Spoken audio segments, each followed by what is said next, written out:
তওবা কেমনে করবেন শিখায় দেই। প্রথমে ঘোষণা, আল্লাহ আকাশের নিচে জামিনের উপরে আমার চেয়ে বড় পাপী কেউ নাই। সগীরা কবিরা, জেনে না জেনে, ইচ্ছায় অনিচ্ছায়, শিরকে বেদাতি, শয়তানের ধোকায় পড়ে, নফসের ওয়াসওয়াসায় অনেক পাপ করেছি আল্লাহ। আল্লাহ আমি স্বীকার গেলাম আমি পাপী, আমার চেয়ে বড় পাপী কেউ নাই। প্রথমে আপনি স্বীকার যাবেন সব।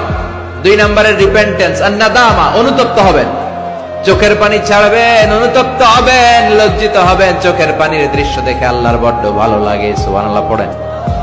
3 নম্বরে স্টপ, যেই পাপের জন্য তওবা করেছেন স্টপ, অনেক হয়েছে, আর না, থামেন, ওই পাপ কাজ বন্ধ করেন। 3 নম্বরে to hate what you have done, আপনি যেই পাপ করেছেন এটা মন থেকে ঘৃণা করেন, মন থেকে এটাকে ঘৃণা করতে হবে। 5 নাম্বার হচ্ছে to determine that you never repeat this sin in your life again. আল্লাহর ওয়াদা দেন যে আল্লাহ পারতপক্ষে আমার জীবনে এই পাপ আর করব না।